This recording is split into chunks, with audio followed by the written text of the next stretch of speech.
السلام علیکم معزز قارئین و سامعین، ہم اپنے پہلے سبق کا آغاز اقبال کی شاعری سے کرتے ہیں اور ان کی مشہور نظم شکوے سے اپنی شروعات کرتے ہیں۔ ان کی مشہور نظم شکوہ جو کہ کافی ان کی شاعری میں ان کو ایک اہم مقام حاصل ہے۔ 21 بند پر مشتمل شکوہ اقبال کی طویل نظموں سے بے حد اہم نظم ہے، جس سے اس صدی کی انتہائی مقبول تخلیق سے تعبیر کیا جائے تو بے جا نہ ہوگا۔ اور جیسے کہ ہم جانتے ہیں اور یہ ایک حقیقت بھی ہے کہ اس نظم میں اقبال مکالمہ تو اللہ تعالیٰ سے کی ذات سے کرتے ہیں، لیکن ان کا لہجہ معمول سے زیادہ سخت ہو جاتا ہے یا تند و تیز ہو جاتا ہے، اور یہ وہی نظم ہے شکوہ جس کی وجہ سے اقبال جیسے شاعر پر کفر کے فتوے عائد کیے گئے، اور 20ویں صدی میں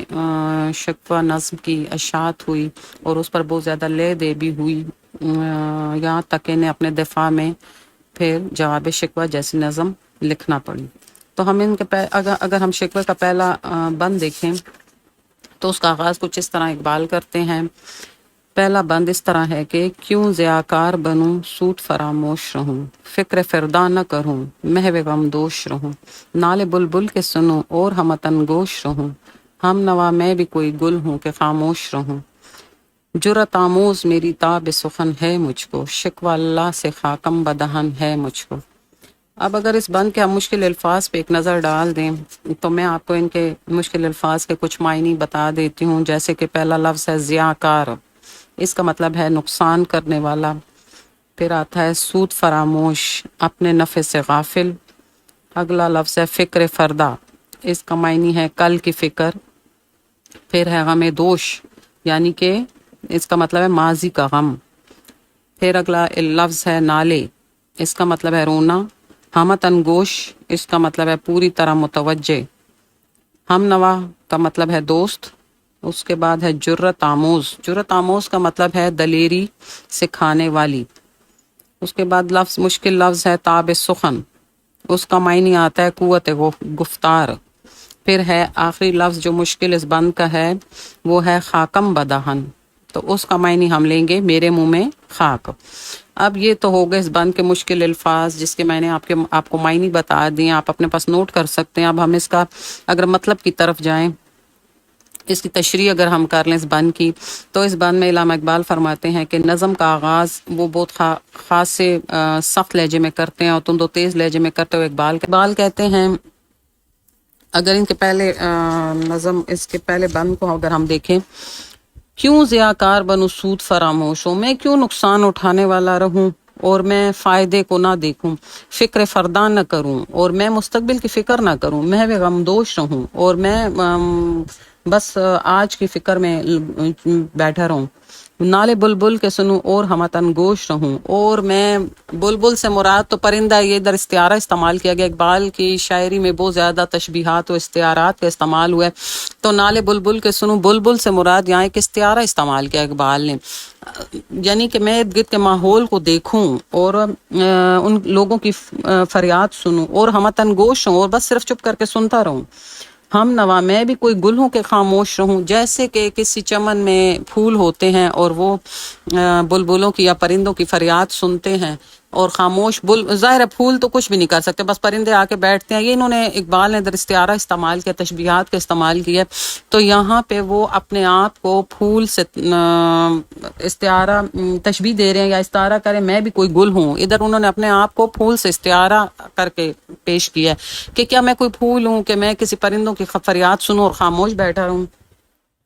جرأت آموز میری تاب سخن ہے مجھ کو، اور اللہ تعالیٰ نے مجھے اتنا زیادہ میرے اندر گفتگو کرنے کی، اور اللہ تعالیٰ سے میرے اندر اتنی جرأت ہے کہ میں اللہ تعالیٰ سے اپنے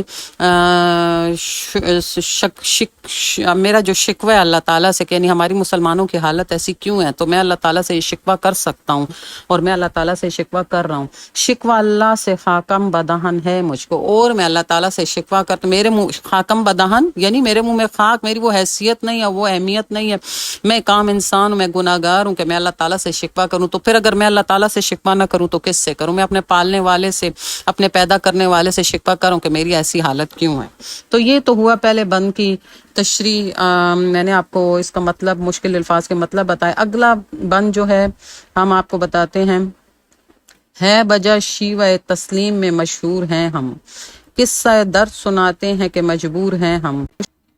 ساز خاموش ہیں فریاد سے معمور ہیں ہم،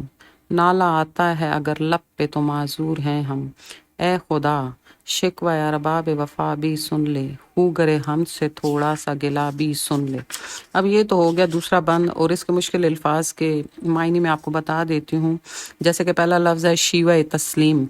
تو مطلب ہوا اطاعت کی عادت۔ پھر ہے ارباب وفا، اہل وفا یا وفادار لوگ۔